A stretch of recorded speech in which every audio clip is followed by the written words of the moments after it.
1910 no Brasil, trouxe foi a ideia, bastante, inclusive, solicitada, de que a vontade de Deus, no sentido de norma para a nossa vida, está na Escritura. Mas a vontade diretiva de Deus, não. É preciso de uma revelação para saber o que a pessoa deve fazer. Então, aquilo que geralmente no passado muita gente fazia a partir de uma avaliação de princípios bíblicos para a vida, começou-se cada vez mais a ser entendida como se fosse algo de origem sobrenatural. E a partir daí, essa linha tênue de quando é que Deus fala e não fala, em outros movimentos começou-se a ampliá-la cada vez mais. De modo que em alguns movimentos principalmente, que começam a eclodir mais depois da década de 60 e com muito mais força na década de 80 para frente, começa a surgir movimentos com uma ideia muito nítida de que o que eu preciso saber da parte de Deus, ele vai revelar diretamente à pessoa que convoca, ou que chama, ou que faz qualquer ritual adequado para que Deus venha mostrar a sua vontade. Só que surge um problema, que os irmãos vão entender muito bem. Se eu estou numa igreja, numa congregação, numa comunidade, numa assembleia, numa convenção ou numa associação, a pergunta é: como é que a gente vai decidir qual é que é a voz de Deus? Porque Deus vai falar com várias pessoas. Aquela história famosa, o Senhor me revelou que você tem que me dar 5.000 reais. Aí o outro respondeu, para mim ele não falou nada ainda não, né? Então, como é que a gente decide isso? Aí, nesse processo de delineamento da pretensa revelação divina, surge necessariamente a organização da palavra divina a partir de um critério maior de autoridade. Então, o movimento pentecostal que surge, especialmente na realidade brasileira, mas também quando surge na América do Norte, ele tem contornos socioculturais significativos. Ele vai surgir em camadas imigrantes, pobres, no ambiente da América do Norte, e isso de certa forma se traduz na realidade brasileira e latino-americana depois. Ele vai necessariamente caminhar na direção, atenção, e aí nós vamos ver o contraste significativo com a tradição batista. Ele vai necessariamente surgir na direção de um escalonamento de autoridade que vai gerar uma concentração de poder e de autoridade a partir do ungidão de Jesus. Porque a pergunta é, por boca de quem Deus vai falar? Com certeza, do chefão. Aí Deus fala com mais poder e autoridade. Nesse processo, nós temos uma dificuldade outra complicada, que é que a nossa tradição histórica, desde a nossa época colonial, ela não representa exatamente assim, né, a trajetória mais destacada da democracia, né? Nossa sociedade anteriormente escravagista, nossa sociedade bastante definida pelo seu perfil socioeconômico, ela é marcada, e ainda hoje, ainda é um desafio para nós, inclusive no ambiente eclesiástico, pelos coronéis de Jesus, né, pelos capitães de Cristo, que são, né, como se diz em inglês, the kings of the black cockade, né, os reis da cocada preta, só para os irmãos, né, descontraírem um pouco. Então, nesse sentido, o que a gente vê?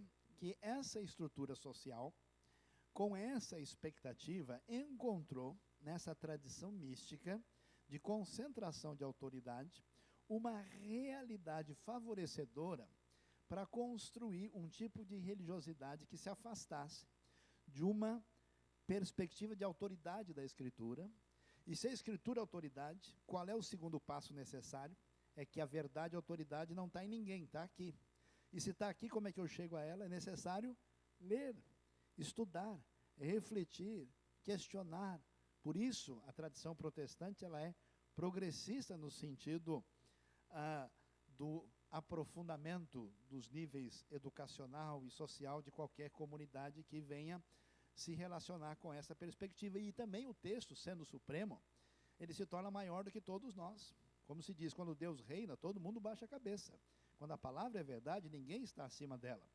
Consequentemente, você constrói uma sociedade equilibrada, uma tradição eclesiástica, onde caminha-se na ideia de uma perspectiva onde de fato a Assembleia seja o poder máximo e o Espírito fala por todo mundo e não há ninguém que seja o ungidão de Jesus, que tenha a oração mais forte.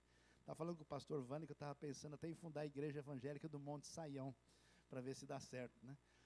Eu falei que nessa igreja vai vender o pastel abençoado, né? O pastel tem pouca carne, porque a carne luta contra o espírito, né? A gente põe a pimenta do fogo lá dentro, né?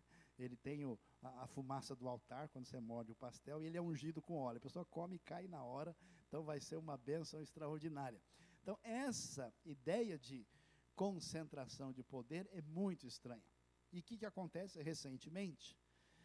Eu tenho a impressão que toda a dinâmica da nossa mídia, que tem criado uma sociedade hoje onde cada vez mais as pessoas querem, de alguma maneira, marcar sua presença no mundo pela referência da notoriedade, né? Esse é o conceito de celebridade nos nossos dias, né? Hoje a gente vive, né, o drama, né, que é a síndrome do selfie, né? Eu me amo, não posso mais viver sem mim. Então, é esse destacamento de si mesmo, essa busca de sobrevivência, de significado no mundo caótico, tem reforçado uma tentativa de escalonar uma escada na direção de uma espécie de autoestrelato.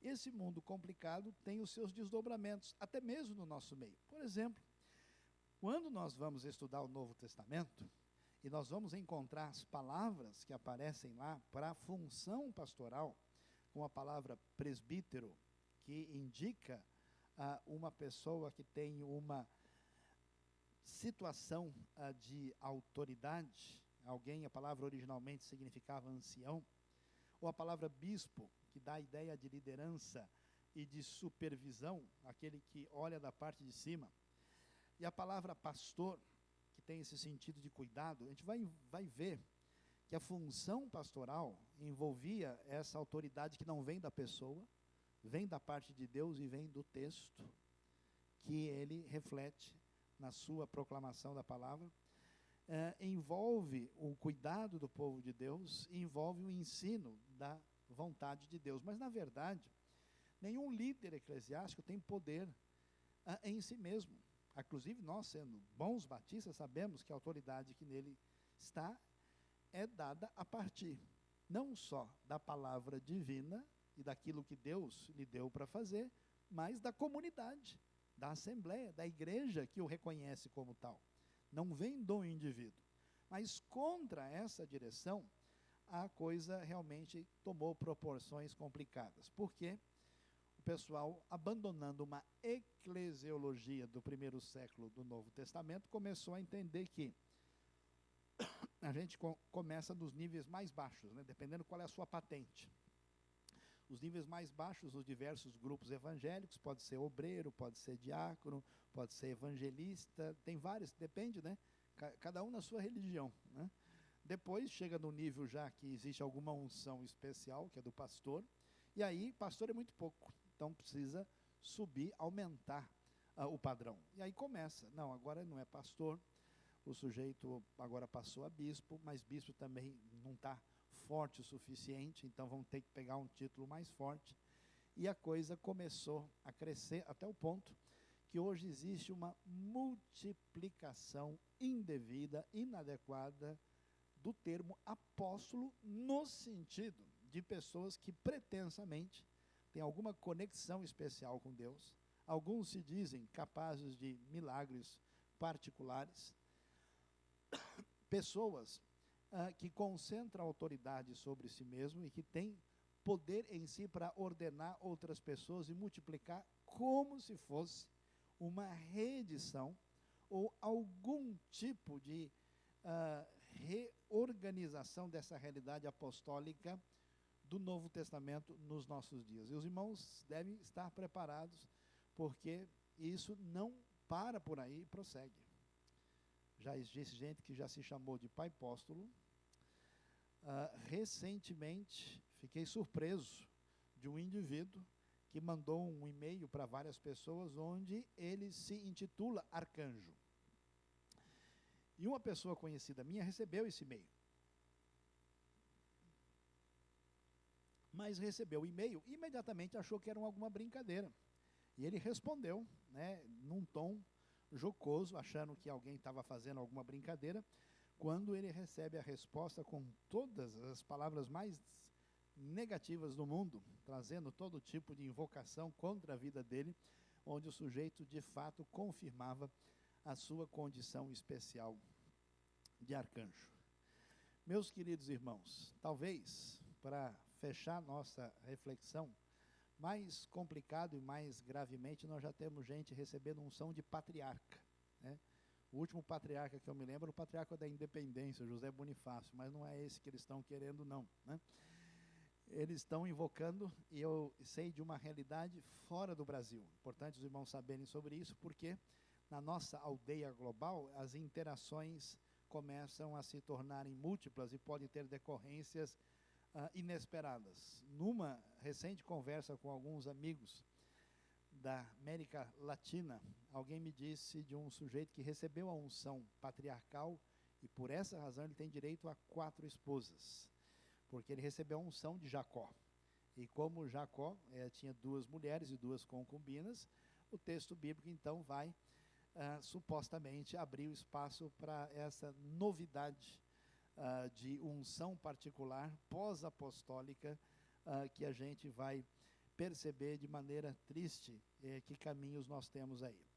Essa atitude, essa postura, que envolve concentração de poder, que envolve uma ideia de que há pessoas especialmente diferenciadas e que têm uma pretensa autoridade da parte de Deus, não pode ser considerada como uma referência de espiritualidade saudável. É inadmissível para alguém que tem uma eclesiologia batista, que vai exatamente na contramão dessas ideias absolutistas e de concentração de poder. Nós devemos ver isso com preocupação, devemos conversar com essas pessoas e devemos, de fato, levar todo nosso coração, fazer todo o esforço na direção de levarem as pessoas a se voltarem para a palavra de Deus, a concentrar sua atenção no estudo da Bíblia, em conhecer de fato o que Deus nos apresenta na sua palavra, porque esse caminho é um caminho muito perigoso, porque alguém só entra nessa direção por um processo de dificuldades pessoais profundas, numa espécie de autoilusão, numa egolatria, num narcisismo inadequado, e uma pessoa chegando numa posição dessa, onde de fato ele começa a acreditar que ele tem situações diferenciadas, as suas fronteiras éticas desaparecem, e a gente precisa prestar atenção nisso, porque não foram poucos, e nem podem ser esquecidos, exemplos do passado, de pessoas que entraram por esse caminho e chegaram a excessos, a ponto de destruir comunidades e até ao ponto de chegar a suicídio coletivo, como foi a famosa história do senhor Jim Jones, que apesar de não ter esse nome, tinha uma atitude de alguém que tinha domínio completo sobre todas as pessoas da sua comunidade, a ponto de fazerem isso. Portanto, lutemos contra a ignorância, enfatizemos o estudo da Bíblia, lutemos pelos nossos ideais corretos, bíblicos, batistas, de liberdade de expressão, de democracia, de assembleia, voltando à palavra de Deus, e um apelo pessoal para os irmãos é que nós venhamos, de fato, a entender que é o nosso nome preferido para se colocar em qualquer situação deve ser semelhante ao do apóstolo Paulo, que sempre se apresentava como servo de Deus. Nós não somos nada, fora a graça de Deus na nossa vida, nós não temos condição nem de nos sustentarmos até o dia de amanhã. Nossa fragilidade está exposta, toda glória, toda honra, todo poder pertence a Deus, e a gente não pode se afastar desse direcionamento para o benefício da nossa vida, da nossa família, a nossa comunidade e de todo o povo de Deus. E que Ele nos abençoe nessa direção. Amém. Louvado seja Deus. Vamos abrir então alguns minutos agora, que talvez várias pessoas tenham alguma intenção, de alguma pergunta, alguma dúvida, alguma para que a gente possa interagir nesse momento.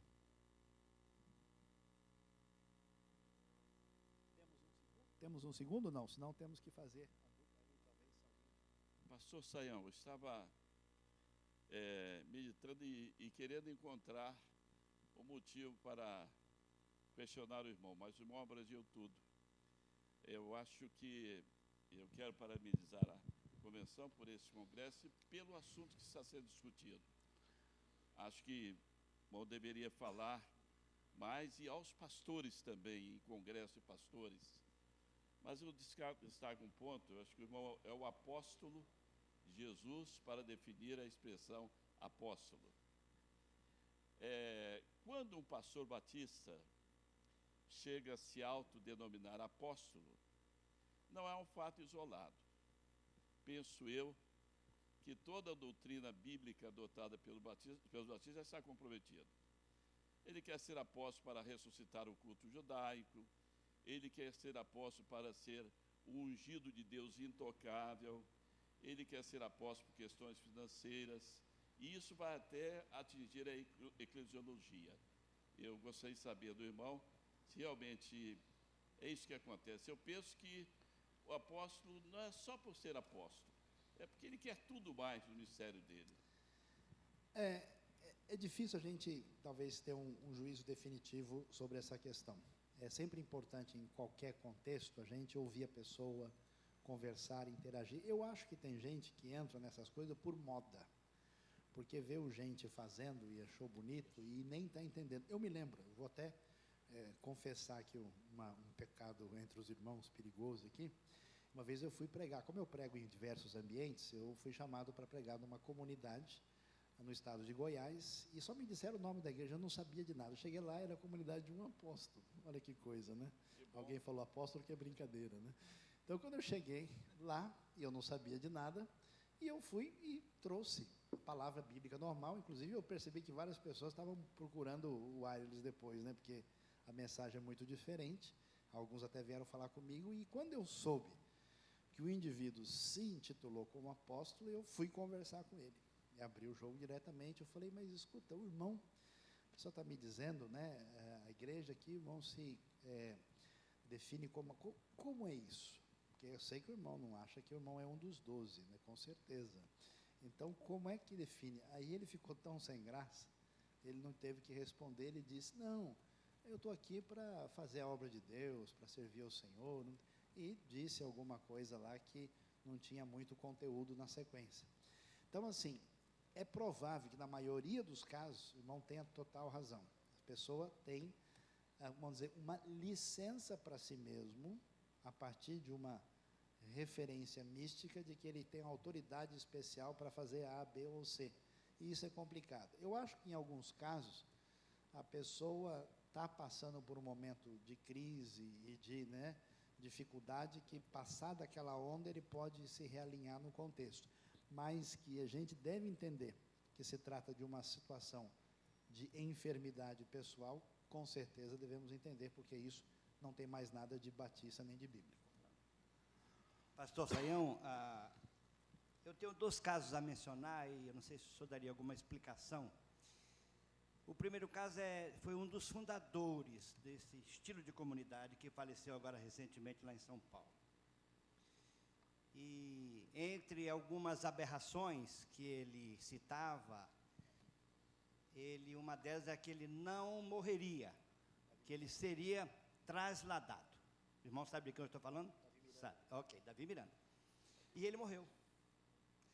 Então, ele é um dos pioneiros. O irmão, por favor, me corrija se eu estiver errado, né?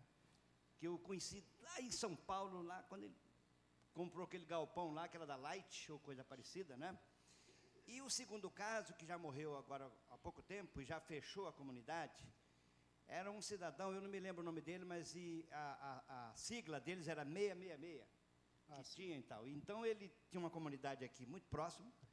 E morreu também. ele também dizia que ele não ia morrer, que ele era Jesus encarnado, não é? E ele morreu. E já fechou ali, pelo menos ele está fechado. Lá o Davi Miranda certamente não vai fechar, porque tem uns filhos e vão gozar do poder e tal. Então, se o irmão pudesse dar só uma palavrinha sobre esses dois casos, eu agradeceria. Esse caso do hispânico da Flórida, que fez a igreja 666, isso é uma loucura total mesmo. O negócio, ele até, o pessoal escrevia o nome dele no corpo, ele falava até coisas relacionadas com o anticristo, e foi um negócio totalmente, uma aberração, assim, eu diria até para-evangélica, nem era um movimento.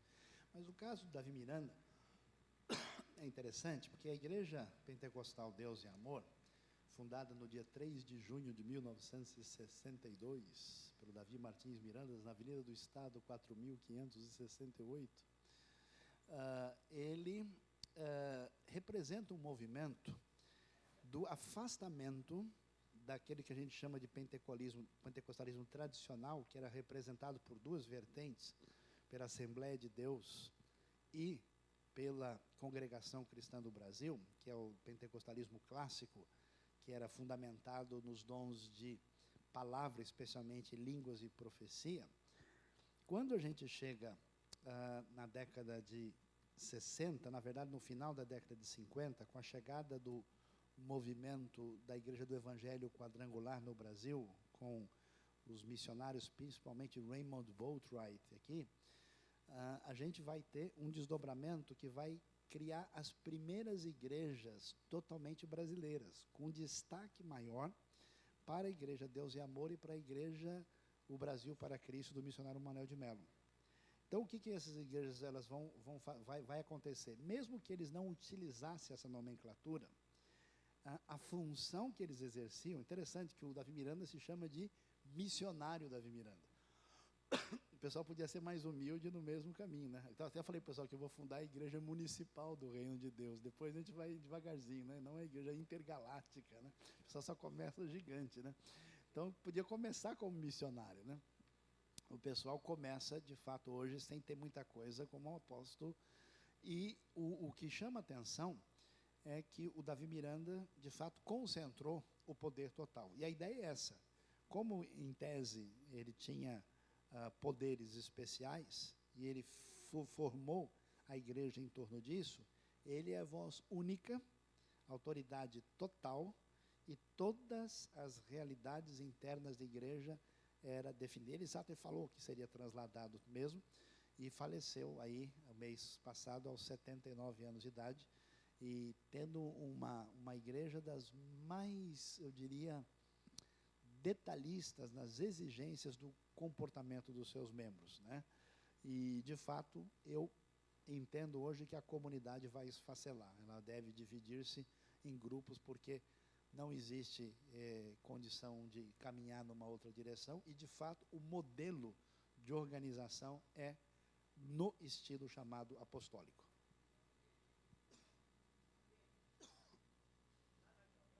Sim. Sim.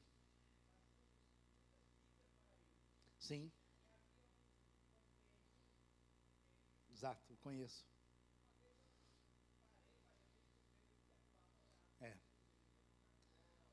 Não, muito mais. O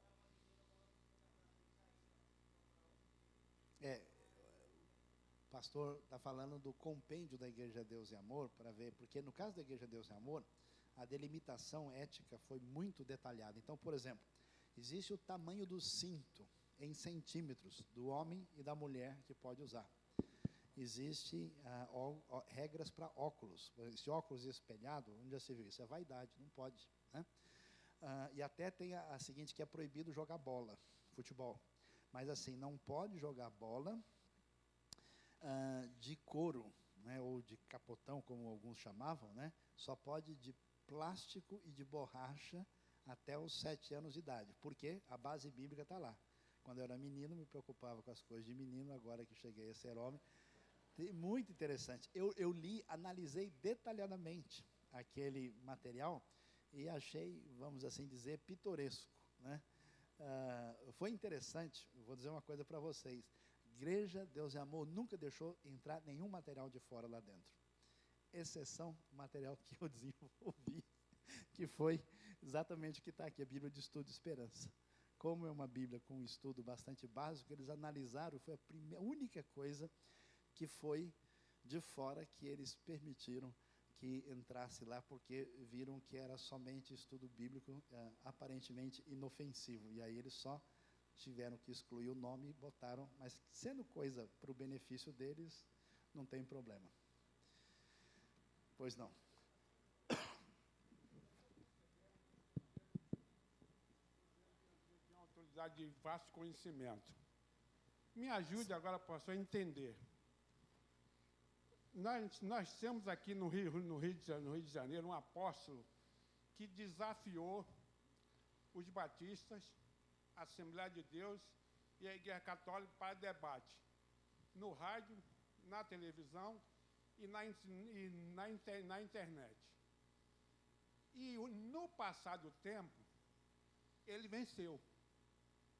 Ele venceu. Por quê? Ele diz o seguinte: eu não serei pastor, porque o Espírito Santo do pastor Davi Miranda não pensava no Espírito Santo, pensava no bolso do Espírito. Então, eu serei apóstolo, porque apóstolo tem conhecimento bíblico. Apóstolo tem autoridade. E o apóstolo pertence ao Novo e ao Velho Testamento. Isso ele dizia. Chamou vários pastores com vasto conhecimento, entre eles Silas Malafaia, né, que é o homem da mídia hoje. E eles debateram no rádio, na televisão e na internet. E ele disse que seria vencedor. Muito bem. Ele pegou ali uma pedreira aqui